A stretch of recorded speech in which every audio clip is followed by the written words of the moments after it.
And we're going to talk a little bit about material and practice. So with me here I have Lena Olson and Brandstedt and Lars Apelmo. Welcome. Thank you. Are you ready? Of course. Yes. We could start with, since we see your stuff here, can you just tell us something about your practice, how you work, and what you have done here? Just point it out. If you begin here, please. Okay. I don't know if it's visible for the audience because it looks really white, but shall I go there? Or? We could point at it. It's the jewelry at the wall. Yeah, and if it could be like it's very white and no jewelry. Bring an object over closer to the camera. Oh, it's difficult to take them away. Okay, but don't worry then. Yeah. Okay. Anyway, I work with jewelry in wood, and I was trained as a silversmith, but in HDK in Dackenberg, and it was like at the beginning we tried a lot of different skills and materials, and börjar kolla på det. And but Vad är det för något? I started to more focus on. Alltså det är konstigt med det, för det är liksom ett hack med så. And we have to meet this. Yeah, so all my working life since graduating in '97, I've been focused on wood actually in jewelry, and I think it's a never-ending story. You can always find new things. Yeah. Okay. Thank you.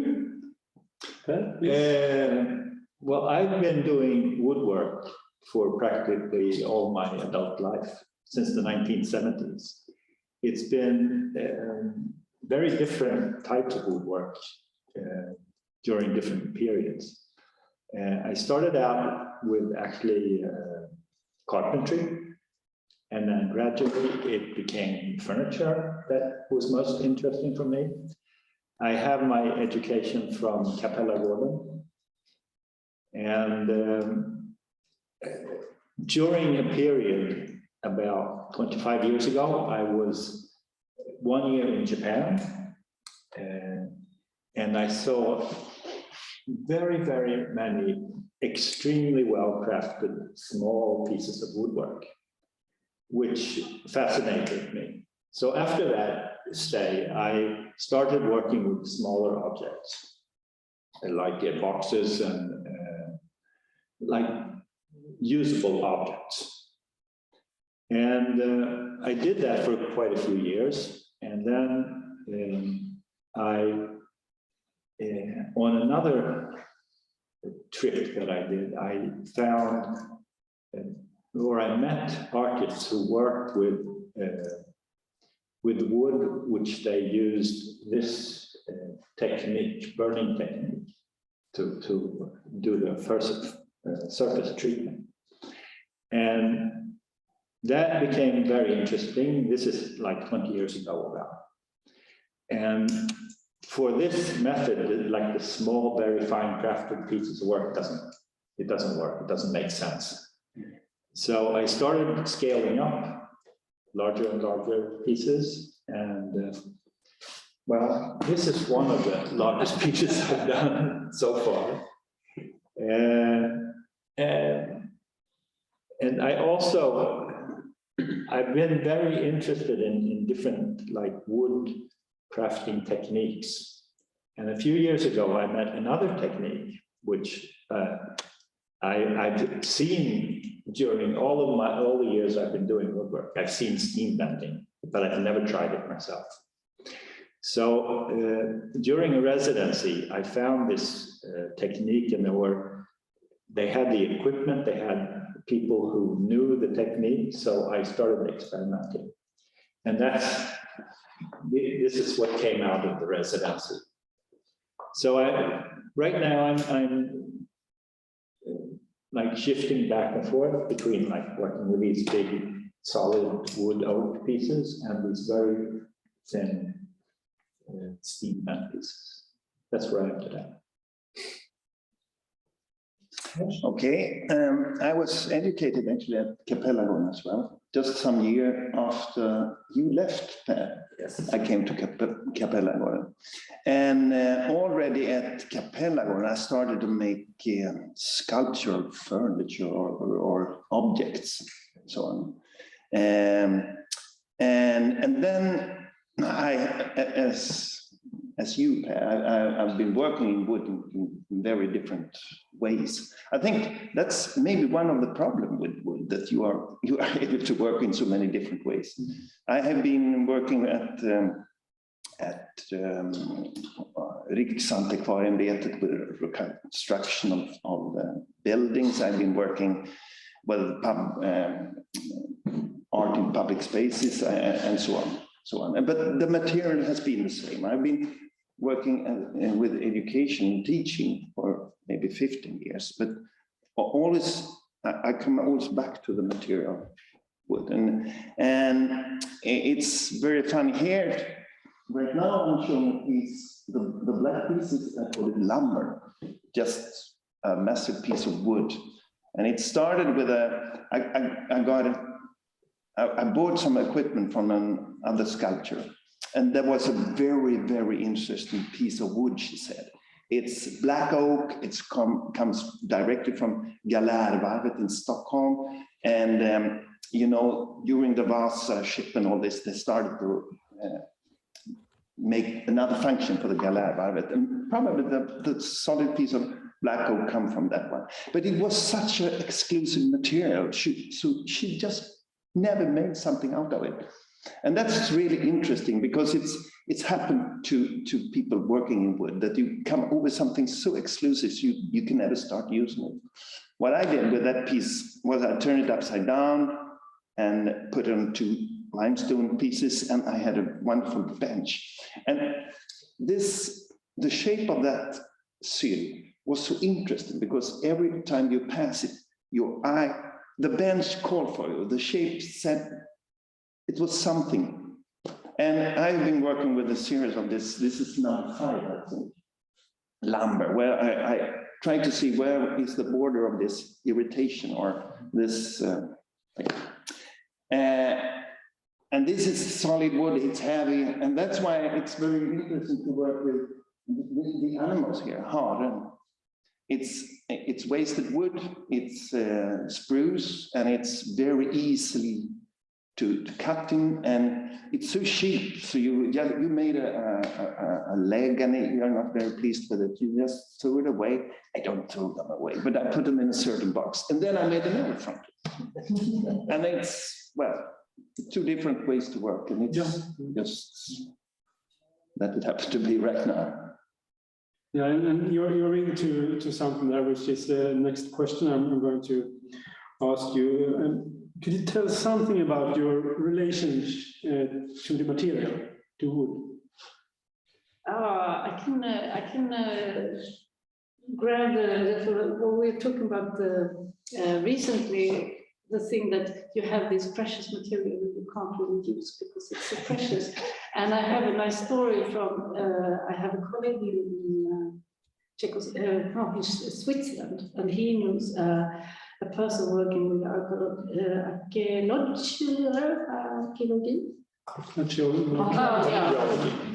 and he got a piece of 2,000-year-old wood, and he didn't know what to do with it. And he said, "Oh, Lena is working with wood." So he just sent it to me without nothing. I just got this package and then this letter, and I was looking at this old piece of wood. It's not old, it's ancient. And I was like, oh, what to do with it? And I just put it there in my studio, and I didn't really know what to do with it, because it was like loaded with so much, and I didn't really know what. First I had to, is it okay? Can I have it? Can you do this? And oh, it was okay, it was wasted, they had so much.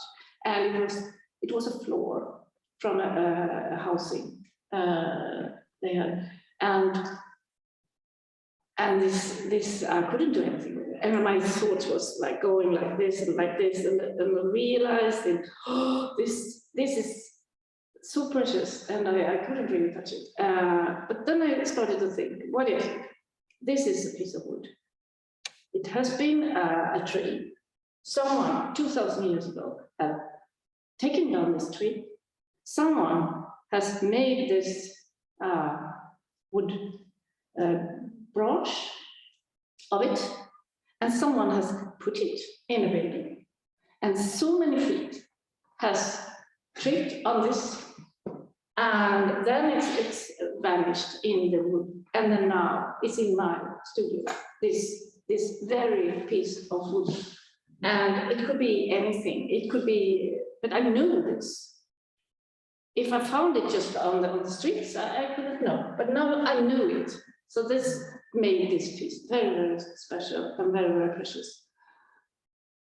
But then I also thought about all the stones we just kick around. How old are they? What do we do with them? What have they been doing? Maybe in the ocean, maybe, yeah, coming from somewhere. So it wasn't really the age. It was more like the history of men, that someone had been having this relationship with the material, had been doing things with it, had been using it. And then it was for me to take care of this. And then I took my saw and started to work with it. And as sorry to say, it's no happy ending, because it was shit. I couldn't do anything with it, because it was not a good material to work with anymore. But now I know. So I still got the piece, and I know it's not working to work with, but it still got the story, and it still got some special meaning. And I think that one of the best things with this piece was that my colleague thought about me when he saw this piece of wood and sent it to me from Switzerland. That was really, really nice of him, I think. And it started all this. And I couldn't really get tired of the story, because something happened with me and my relationship to the wood. I need to ask you, since I've done a catalogue of all this, I've been checking out what materials the artists are working in. In some of your descriptions, you name it unknown wood. I think that's very interesting. Yeah. Could you tell something about that? Sometimes I just find it. Yeah. And then I don't know. And sometimes I just get it from someone, and then I don't know, because they don't know. Sometimes I can guess. Sometimes I can ask colleagues that know more. But I name it unknown if I'm not sure. And if it's, I got this piece of Chinese wood from a former student when I was teaching. She's from China, and she gave it to me, and it's really ugly, but it's really special, and it's from China, and she didn't know what it was. And as I work with wood from all over the world, and I thought it was interesting that it was a Chinese wood. So that is an unknown Chinese wood. And I'm very curious if someone knows the wood, please come to me. Because that's a big difference from at least all the others here in this exhibition. It tends to, my feeling is that people working with wood are kind of, it's important, in a way. And I think it's really interesting. I thought it was very interesting when I put your stuff up and But it is important. I think we are very nerdish. Very, because all these, all these woods have so much different what you say, Qualities. qualities, and I made something with lean, what is it in English? Lime tree, and it was not working for jewelry because all the dirt, everything sticks on this, but it was nice to work with, but it was not my kind of piece. So now I choose other one, but many people work with lime. So that is important. It is. Do you have a comment? No, it was this with different trees, with different wood has different qualities. Yeah. And you have to treat them in different ways. Yeah. And so. Yeah. And you search for an answer from the wood that you get in special kinds, of course. You want, you are looking for some kind of quality or whatever. They are very, very different. Yeah.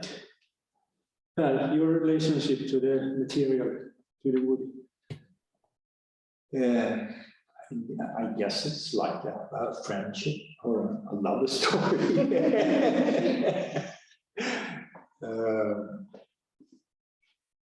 No, I from the start I was going to be an engineer. I had nobody in my surrounding did any woodwork. But I stumbled across woodwork and the material and the craft. And that's what fascinated me. It's like, it sounds nerdy, but it's like falling in love. Getting to know a new friend. And there are like very, very many friends. So I've gotten to know more and more. And I've also been very interested in, I found it very fascinating to meet other people who work the same material, but maybe from another place in the world, or people who use wood for other purposes than I do. Because in the wood family, there's always like points that you can relate to. So I think that's what fascinated me in a way. I've listened to something sometimes which is called Konsthantverkspodden, and there was one of these was a conversation with I think it was Andreas Nobel,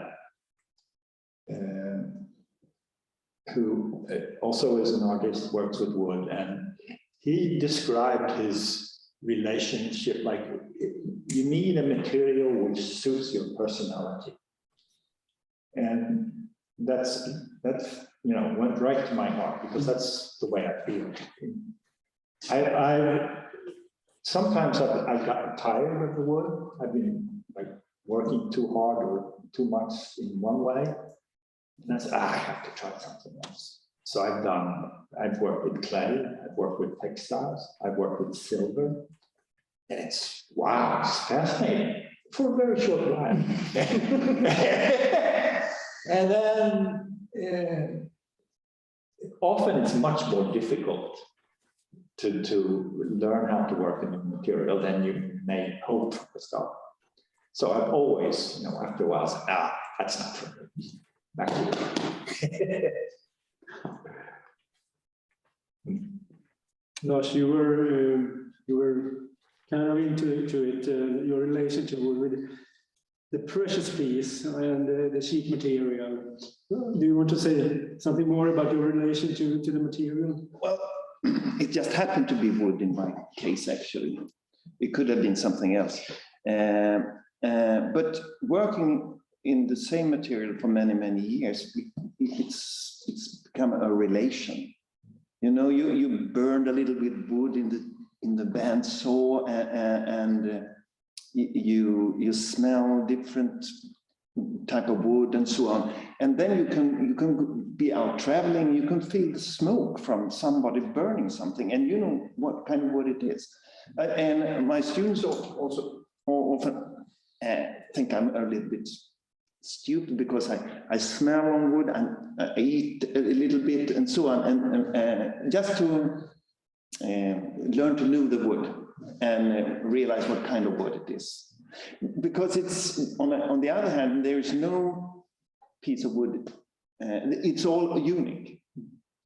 We would love that it was grown like a flagpole, but it doesn't. It's branches and things and under different circumstances and so on. So it's always different. It could be positive and negative, of course. But today, I think it's very funny to work in wood because it's not, today we realize that it's a very smart material as well. For example, wood in public spaces and so on. Today, it's really hot. It's really interesting because it's not very smart to get stone pieces from China or making bronze sculpture in East Asia and so on. It's not very smart. And then wood is quite smart. And then in relation to sustainability. Yep. Yeah, of course.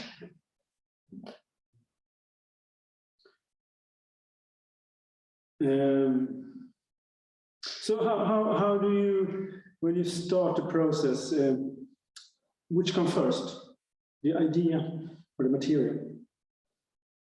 You've been into it, all of you could have or do things in other materials, but if we talk specifically about wood. Oh, definitely, yeah, definitely the material. Oh, yes. Not only wood, that's peace.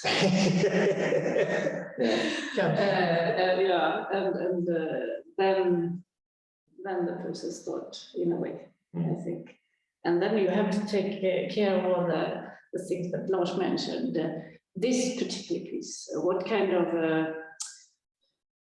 problems or hiding, or what kind of what do you want? What do you say? It is a kind of a conversation you have with the piece.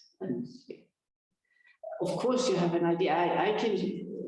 Of course, I have an idea. Oh, I want to make a pendant, or I'm going to make a bracelet. I need a bigger piece of wood. Of course, then I have to have some kind of intention.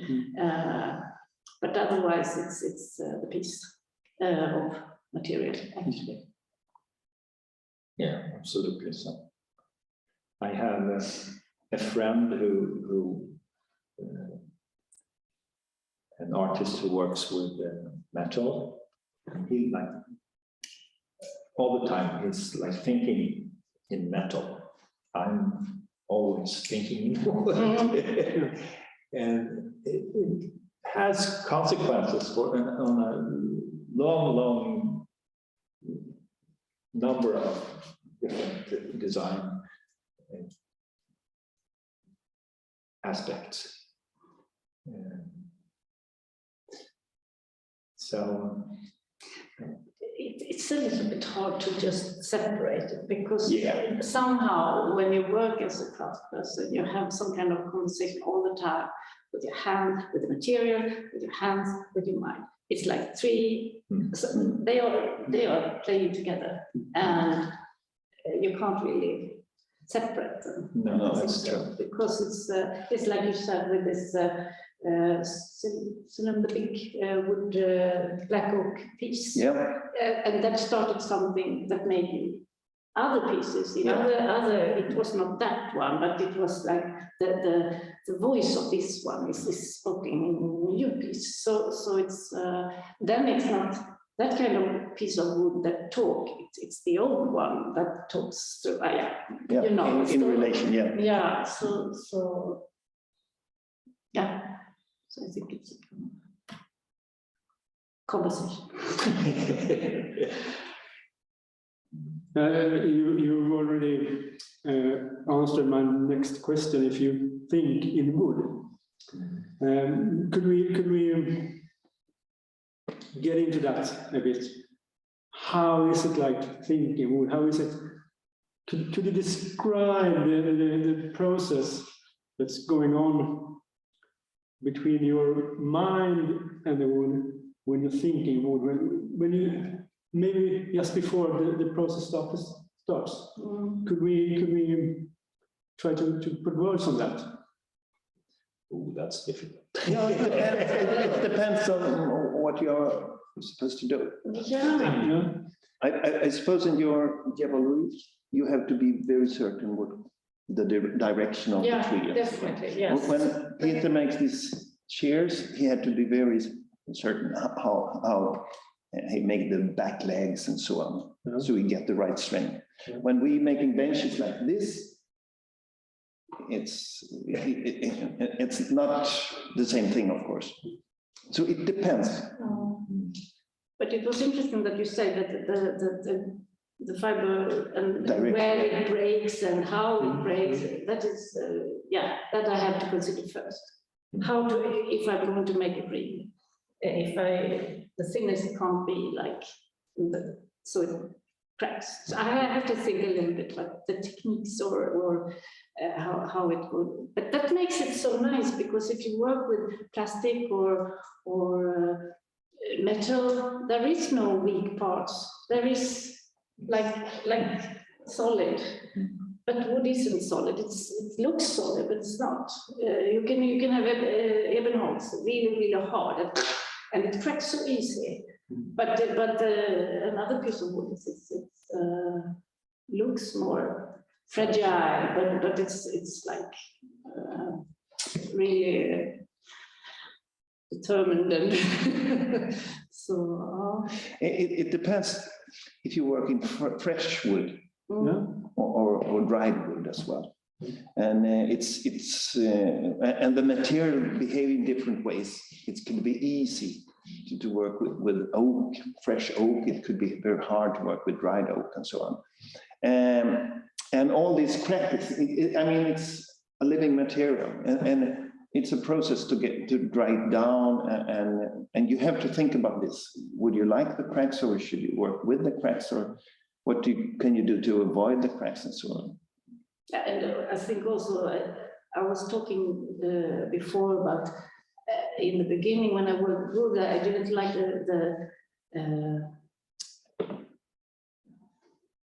The texture. Yeah, the texture and the colors and things like that. The colors I like. but I was more like, oh, I liked Ebenholz. It was neutral, and pear wood also very neutral, and I didn't want anything to disturb my forms.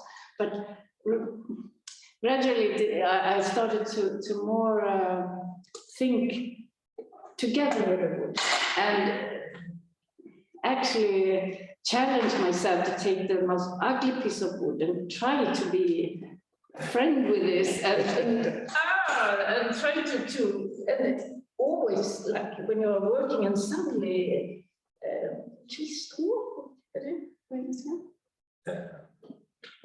where the branches is, you know, the black spot. Oh, the knot. Yeah, the knot. And it could be really hidden, and suddenly it's just a pin. And then you have to take a decision, or go with it, or throw the piece away and do it again, or So and I try to follow it now. I try to be okay with the grains and lead myself into what the wood itself tells me. So yeah, it's a little bit of consideration when you're working. Well, the considerations are very different depending on the project. Like I do quite a bit of furniture work which is for a client. I make a design, and the client says, okay, I'd like to have that one, and then I have to make it. And you know, with a piece of furniture like a chair or a table or something, you know, you have to make it so it will last. You have to be very focused on a lot of technical aspects of the wood, so it won't break. But then I also do like sculptural work, which are like this, where you know, a crack or a knot or something is just yeah, which is very different way of using the board.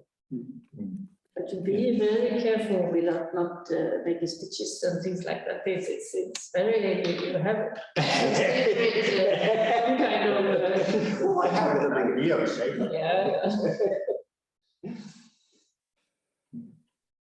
Well, I spent the first like 30 years woodworking. Always there's a knot, there was a crack, so throw it away. I burn it. Always. Not anymore. No. I can't use that. We will send you all of Like you said about this legs from the hairs. Yeah, you don't, if they are not Working with this hair, maybe you can have it for something else. Yeah. you never know.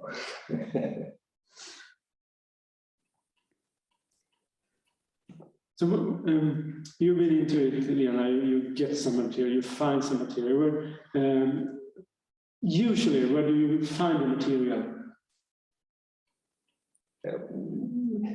There are a few different sources. I come from Falköping, and in that area, within like 50 kilometers, there are several small sawmills and that are specialized in cutting different kinds of wood. Like I have one sawmill that only cuts oak. It's a two-man operation, and they have a small sawmill. There's a field, and there's like 100 or 200 oak logs laying there, which are, you know, going into the mill. And I can just go there and ask, do you have a plan for these? I said, no, not yet. It's okay, I'd like to have that one for that one. And said, that one I'd like to buy the whole log. That one I'd like you to cut like a block, this and this size. That's one way of sourcing wood for this type of project. Yeah. But for like a furniture project, I often buy wood from the like the big firms that sell wood seals and whatever the names are. But I somehow, I don't know why, I'd like to know where it comes from. And if it just says American walnut, it doesn't say much really. But this piece, I know where it came from this town, it cut from this mill, and I brought it to my place where I did the work. It's a nice feeling. And sometimes the client, if I'm working for a client, he or she likes the idea. Sometimes people don't.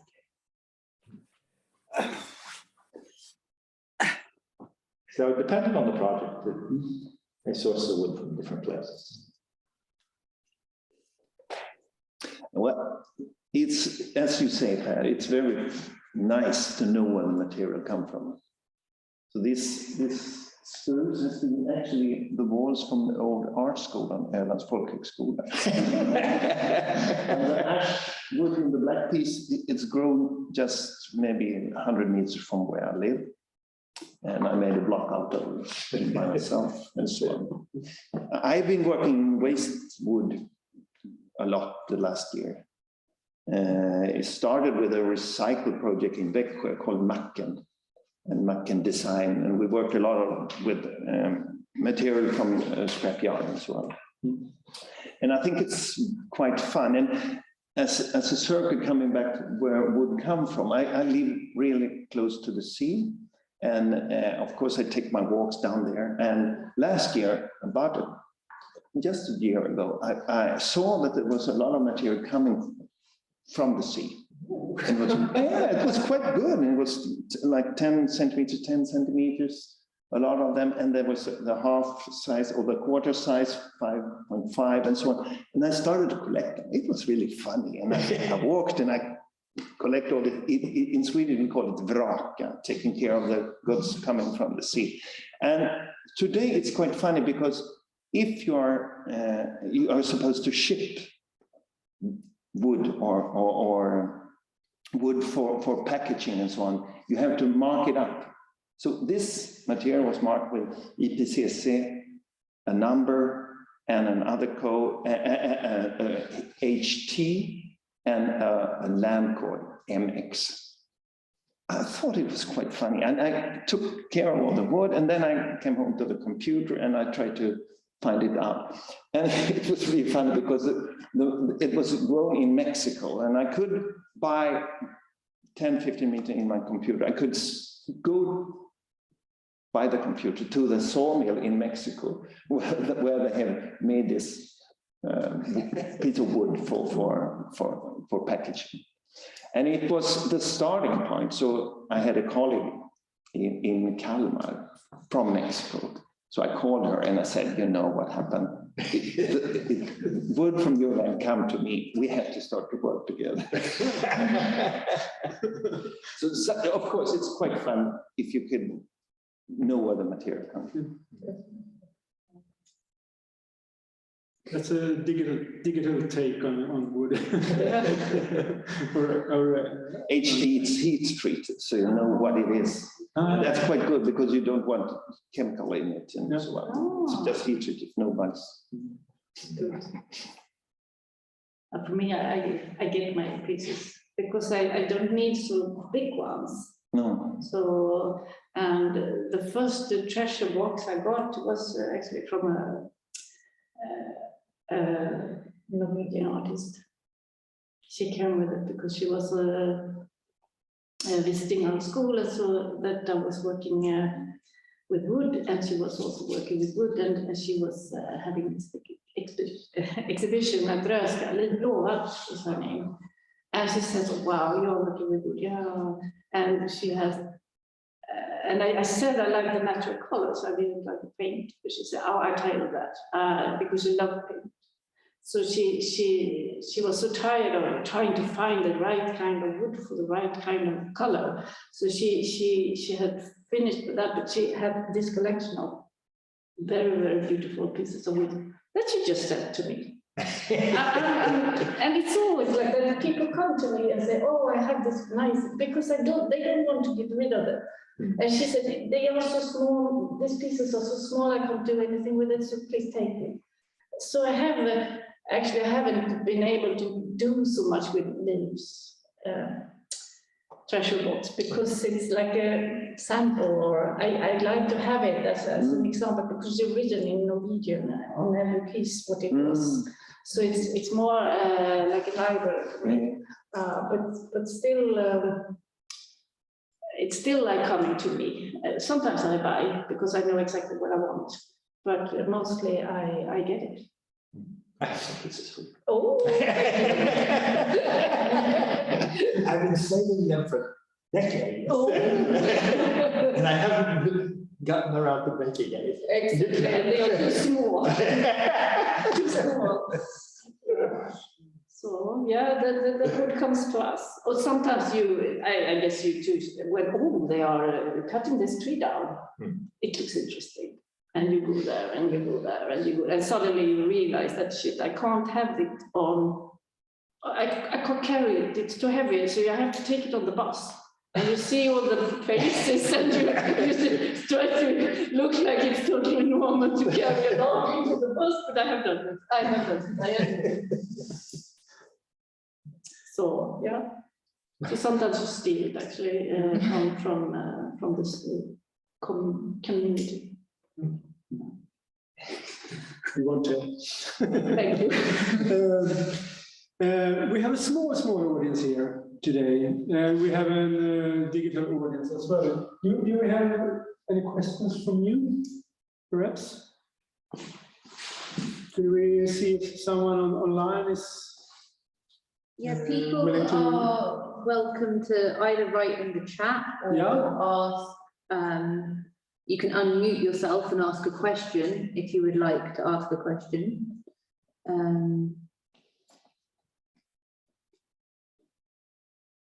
So I can't see anyone asking a question at the moment. Or shy people.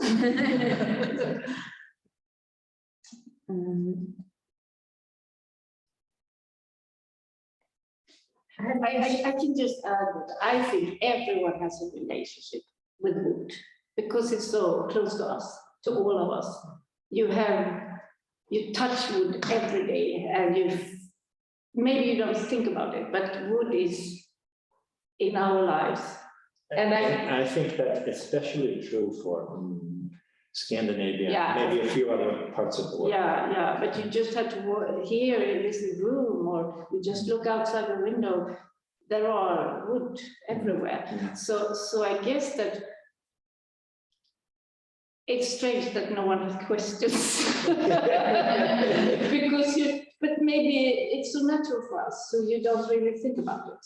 They are really like, the way we treat wood, maybe lift it up to something else and make it precious in a new way, I hope. So maybe it takes a while before you really think about it. But we might have started some kind of thoughts in people's mind, even if they can't ask the questions now. They can maybe ask them in their head, find answers themselves. So.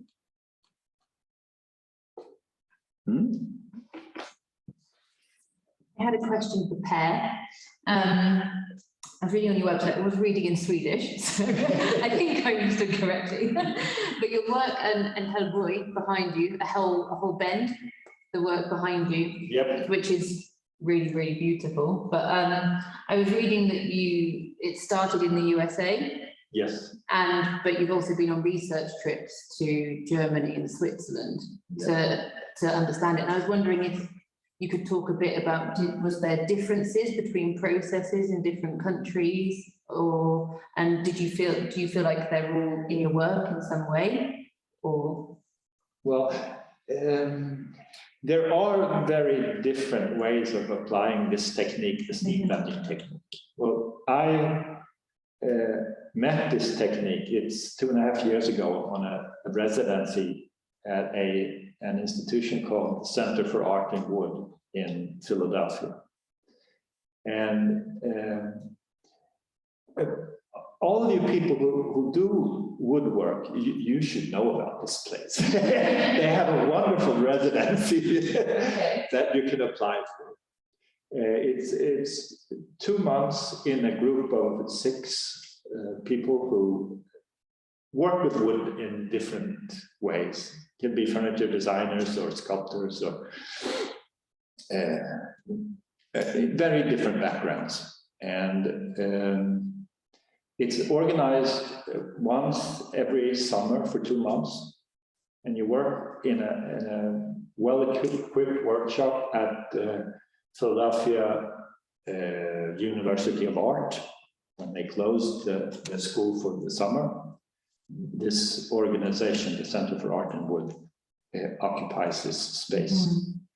And so I applied for this residency, and my idea was that I want to do this kind of work because not so many people do it, and I'd like to share it with others. But when I got there, this workshop, it's right in the center of the city, and it's a building like a few blocks from downtown Philadelphia, a big city. And there's a small square outside, there's the sidewalk and lots of traffic, people walking every day. I don't know if I want to use my chainsaw up there all day. I asked if it was possible. Hey, sure, go ahead. But it didn't feel quite right. So I was, the first 2 days, I was having a look around what the others were doing. And 2 of these other residents, 2 Americans, they had done a lot of work with steam bending, and they used a very, not that I want to degrade it, but a simple way of using this technique. You have a simple boiler, which you can buy at Biltema for a few hundred crowns, and you have these long plastic tubes, plastic bags that you have the steam in. You put the piece of wood in, you connect it to the plastic tube, and you let the steam through there. And then you can bend the piece while it's still in the plastic bag, which gives you a little bit more time, because the technique, as soon as you take the piece of wood away from the steam, it starts to become hard again. So you have to be quick to mold it into the form that you want to, if you don't have the plastic bag technique. So I thought, okay, oh, that's interesting. I've never done it before. Once, a very long time ago, I was neighbor with a man who built small wooden boats. He was doing this the whole time. It was fascinating. I said, I have to do that sometime. But it never happened. That's like 30 years ago. So this was an opportunity. And so that's what I did for 2 months. Bend these pieces.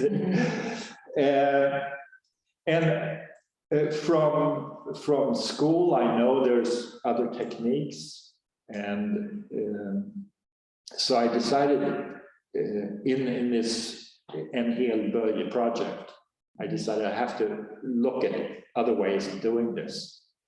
And my original plan was to go to Jämla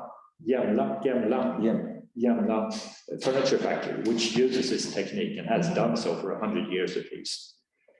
But then another opportunity turned up, and it was a place in northern Switzerland, which is a specialist in doing this. And they use these huge blocks of oak, which they're like, I don't remember, maybe 10 centimeters thick and 30 centimeters wide, and they put it in the steamer for hours, I guess. And they take it out and they use this hydraulic machinery to just bend it. Wow. And it's wow. And so I don't think I'll use it in that way, because I don't have the equipment. But it's interesting to see how far you can go using these different techniques. And the guy that Lars was with me on this trip, and the guide we had, he showed us where they tried to bend wood as as sharp, small radius as possible. They had this wide piece of walnut, which I've never heard of, is used for steam bending. But it was like this wide, and it was maybe 5 centimeters thick. He said, here, look at this. This is where the limit is. And they bent the thing like in a 90 degrees, and the inner diameter is maybe 10 millimeters. What? And it's not broken. And it says, wow, how is that possible? Amazing. Yeah. So it's, I don't know, I often wind up getting very interested in technique. Maybe this is my childish background. But anyway, so it's just seeing this technique and studying this technique. I learned the technique, and then I can see what I can use it. That's what happened in that project. And I guess about your question there, if countries, I think it's more people are different. People find out different techniques. I don't think it's kind of, not the special techniques anyway, because it's not traditional, it's just inventions. So I don't think it matters if you are American or Swiss person. I'm sure both of these techniques you can find them both in the US and in Switzerland. It doesn't and matter. now it's in Sweden. You never know. So we have a question from the audience. Yeah. It's Liz Marie, I think. Hey, Liz Marie. I think we share that dream with Liz Marie. Yeah. So she asks, what are your future dream projects? I can take it from this part. I think we share that dream with Liz-Marie, because she's involved in the project we call Surprise Laboratory International. And it's Per and me and Liz-Marie and Karl-Oskar over here and Annabelle Diaz. And we are trying to start the surprise. It's a unique wooden object in the English park. And we would like to work with unique pieces in public spaces by starting a national workshop this year, and next year a Baltic kind of international workshop, just to share ideas and to experience some things together and so on, with the aim to get the wood more used material in public spaces. That's a future dream, or what do you say, Liz-Marie? Do you share this dream? Oh yeah, yeah. No, Lars and I, we've been dreaming about this since 2008. Because that's true. And Liz-Marie also. We were all involved in a project called Joint. And a project which was actually shown here also in, I think it was 2009, but it was a workshop project which I initiated, where it was my own contacts with wood artists, wood craftspersons from many parts of the world. I met people in Japan, in Australia, in Senegal, in West Africa. And I said, well,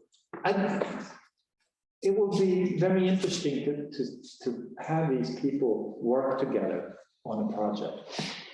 And so I went to Dackenberg, Göteborg University in Mariestad. I said, I have this idea, what do you think? And he said, wow, great idea. So I had no idea what I was getting into, but I started to organize this thing, and I applied for funds from all these different places. And Lars was also involved in that. And somehow we made that happen.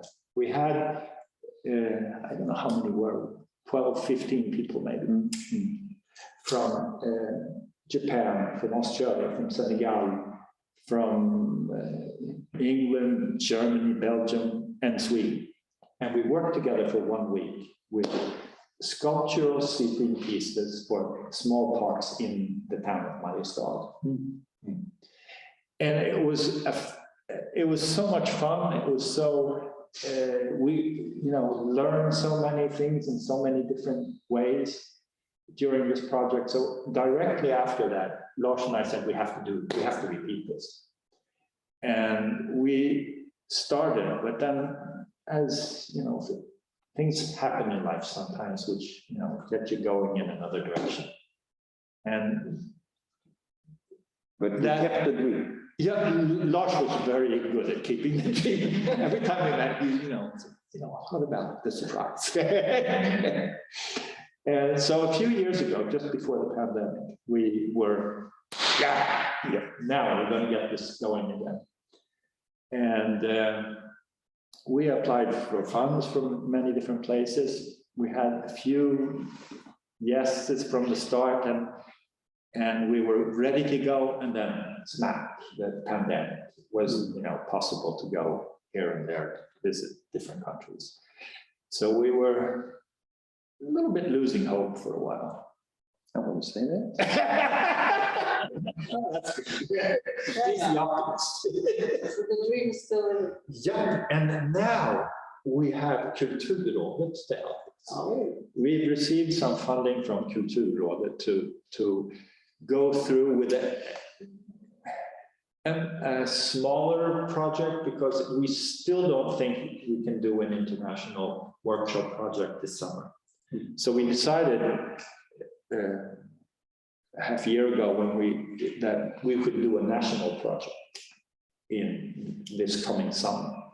So that's where we're organizing now. But the big plan is to do a series of international workshop projects in the years to come. That's the dream project. The big dream project. Oh, nice. Lena, do you have one? It's very inspiring to listen to this collaboration projects. For me, my working in wood is a single woman studying very into the body and the material. So as I used to work with these small items, wood is not that heavy, so it's easy to apply on the body and you can still have it quite large. But in a way, I really like to involve the body in other ways. So I like to be a part of the furniture. So actually, and I got really inspired by this sitting.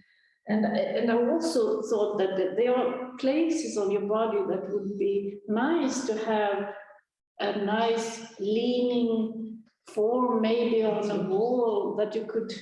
So I want to scale up a little bit and try to find, because if you touch my pieces, you can always, everyone, we're all different, but everyone finds this perfect place to hold my pieces because they are you fit in special ways. And I think that it's not universal, but I think that if you try with some kind of part of your body, everyone might match in this.